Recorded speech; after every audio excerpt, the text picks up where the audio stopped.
Welcome to another episode of China Update, where I provide you with the most up-to-date political, economic, and geostrategic analysis on the world's number 2 economy.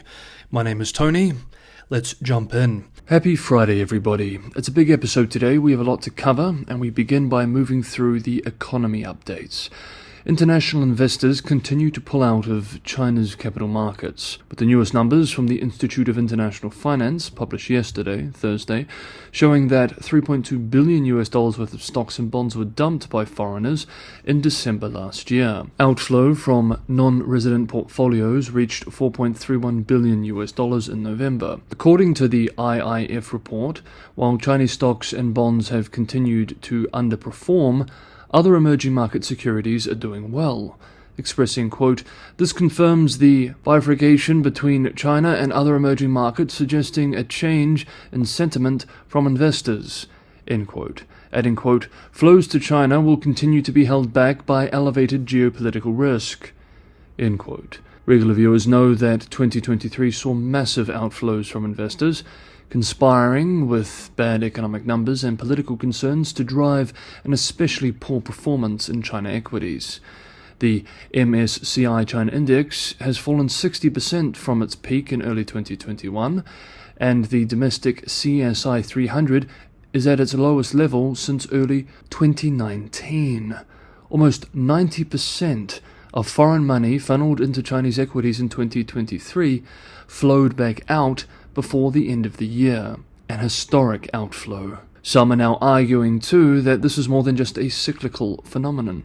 US-based outlet Bloomberg, in a piece called "China is fast losing its place as must-have in global portfolios," writes that what started out as a performance-driven exodus, quote, "now risks becoming a structural shift due to a toxic combination of doubts over Beijing's long-term economic agenda, a prolonged property crisis, and strategic competition with the United States," end quote. Money managers at some of the biggest pensions in the US and Australia said in interviews that the prevailing playbook for China is now one of caution.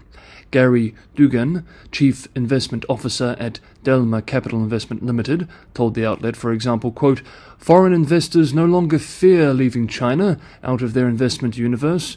We sense that international investors are just giving up trying to read China and will revert to a World ex-China opportunity set, hence resetting the benchmarks to MSCI World ex-China," end quote.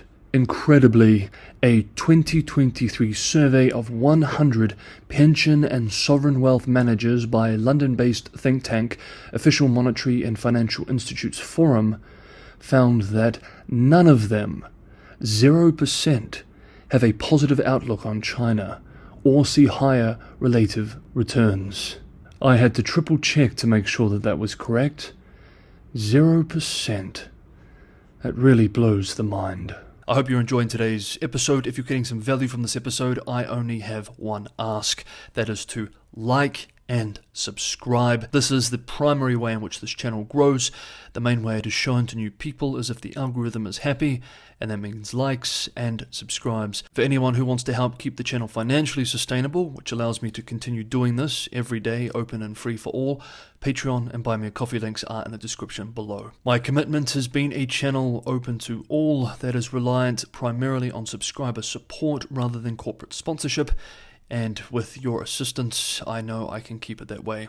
Thank you so much, everybody, for the ongoing support. Next up, state-run The Economic Observer has reported on a pilot program in which the People's Bank of China will provide cheap loans to cities to buy up residential housing in bulk to turn the apartments into subsidized rental housing. The outlet quotes a local official as expressing, quote, "These loans have a long term, and as long as the rent can cover the interest, they can essentially be considered as perpetual bonds, paying only interest without repaying the principal. This not only effectively relieves the pressure on city governments to gather guaranteed rental housing quotas, but also reduces the local inventory of commercial properties. More importantly, in the short term, local governments can raise funds through city investment platforms, easing cash flow issues," end quote. Cities like Qingdao and Fuzhou have already used housing rental loans to purchase commercial properties, converting them into guaranteed rental housing and renting them out.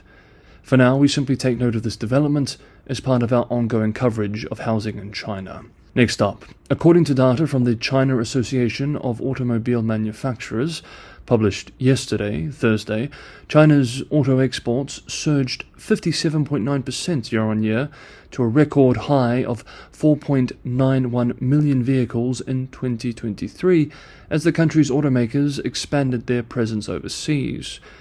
These frankly incredible numbers will be deeply concerning for German and Japanese car makers, and marks another significant increase after China saw more than 3 million vehicles exported in 2022 and over 2 million in 2021. The massive growth was driven, no pun intended, by a surge in exports of EVs, which jumped 77.6% to more than 1.2 million units in 2023.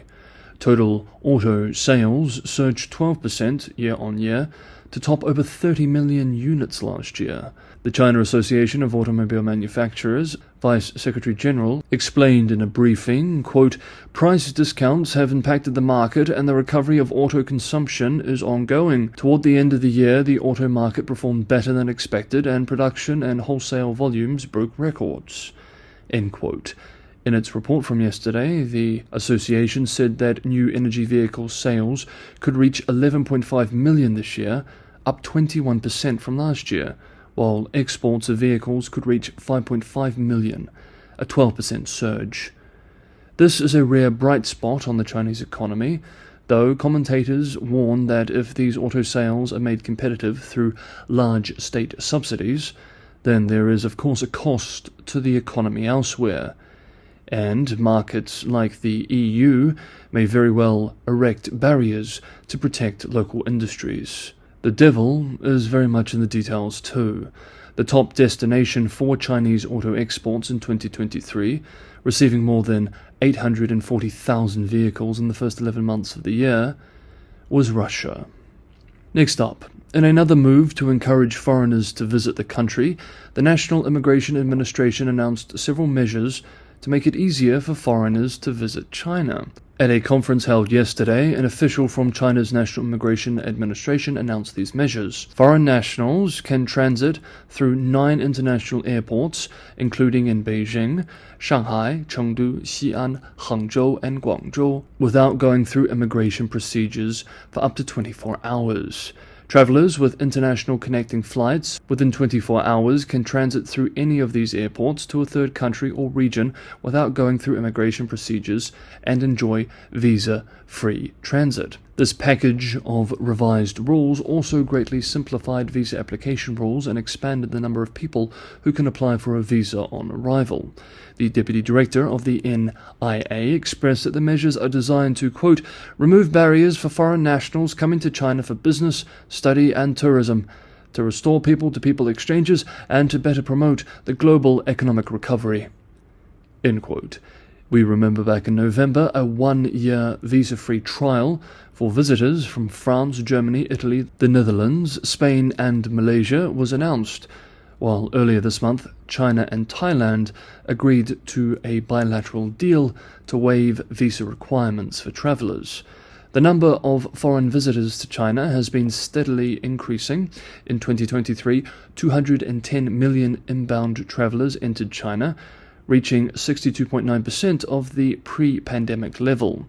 But we should note that the vast majority of these are likely China-born persons with foreign passports. State media writes that these relaxations are not just designed to promote economic activity, but to also, quote, dispel the unfounded negative portrayal perpetuated by biased Western media reports, end quote, in the minds of foreigners.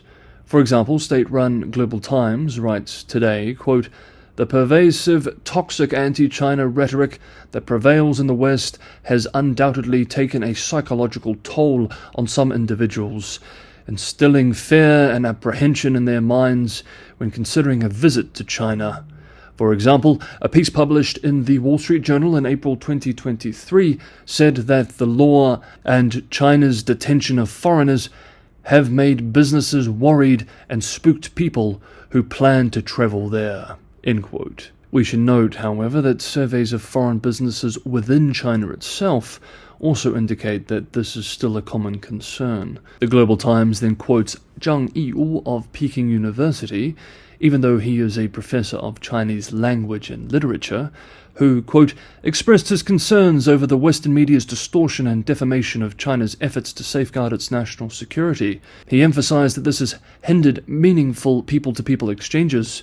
He highlighted that the latest measures, coupled with China's warm gesture, will effectively convey the message that the country welcomes individuals with legitimate intentions. Zhang believes that first-hand experiences in China will dispel unfounded negative portrayal perpetuated by biased Western media reports, end quote.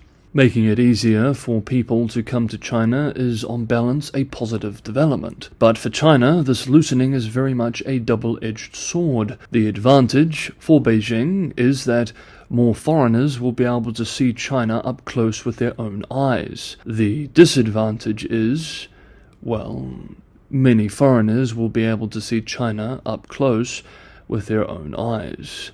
Both the beauty and the warts will be on display. And finally for today, we are 1 day away from Taiwan's presidential election. The big news is that former President Ma Ying-jeou of the KMT may have hurt his party with some fairly incredible statements he made in an interview with German outlet DW. One commentator said that Ma sounded more like a Beijing official than a former Taiwan president. In the exclusive DW interview, Ma said attempts to deter China from attacking Taiwan would not work. Quote, no matter how much you defend yourself, you can never win a war with the mainland. You can never win. They're too large, much stronger than us. End quote. Ma, writes the German outlet, also cast doubt on whether the United States would come to Taiwan's aid if China invaded. Ma added that he believed Taiwan could work with Xi Jinping and said that, quote, we have to trust Xi on relations across the Taiwan Strait. End quote. Ma blamed Taiwan's current DPP government for the intense tensions with China.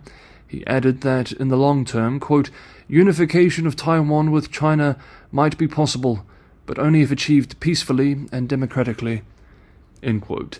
Ma was Taiwan's president from 2008 through 2016. DPP candidate William Lai hit out against Ma's comments, saying his proposition to stick to the so-called 1992 consensus, quote, belongs to a bygone era, end quote, adding that Ma overlooked a crucial aspect, quote, which is that consensus has been repeatedly defined by Xi as the One China principle. If you follow this 1992 consensus to the end, then Taiwan will become like Hong Kong, which is not the path that the Taiwanese wish to take, end quote. Singapore-based The Straits Times writes that this interview from Ma will likely cost the KMT in the final days of campaigning, reporting that due to this interview, Ma was not invited to what is set to be the biggest and most important campaign rally for Taiwan's opposition KMT, being held in New Taipei City's Banqiao district today. The rally is considered critical for the KMT campaign, as it is the final one before the Taiwanese head to the polls tomorrow. Quote, the timing is very unfortunate for the Ho campaign. If Ma had said what he said 2 months ago, people might have moved on from it by now. But to say these things just a few days before the election will likely cost the party crucial median voters, end quote.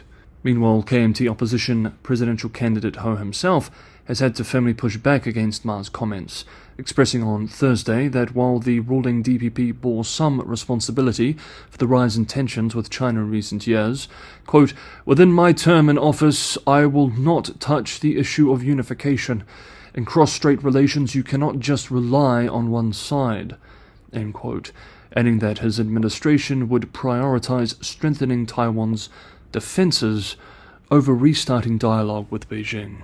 On the other side of the strait, speaking to a press conference, a spokesperson for the mainland-based State Council Taiwan Affairs Office made it clear what Beijing thinks of the DPP front-runner, expressing, quote, the DPP separatist candidate Lai's latest remarks to advocate the fallacy of Taiwan independence, as well as his previous remarks, indicate that if he was elected as the leader of Taiwan region, He will further promote Taiwan independence and separatist activities, and the so-called new situation that Lai wants to create will be a dangerous situation with rough waves in the Taiwan Straits." End quote. Okay, that is today's episode of China Update. Thank you so much everybody for watching. Have a wonderful Friday, and I will see you all tomorrow.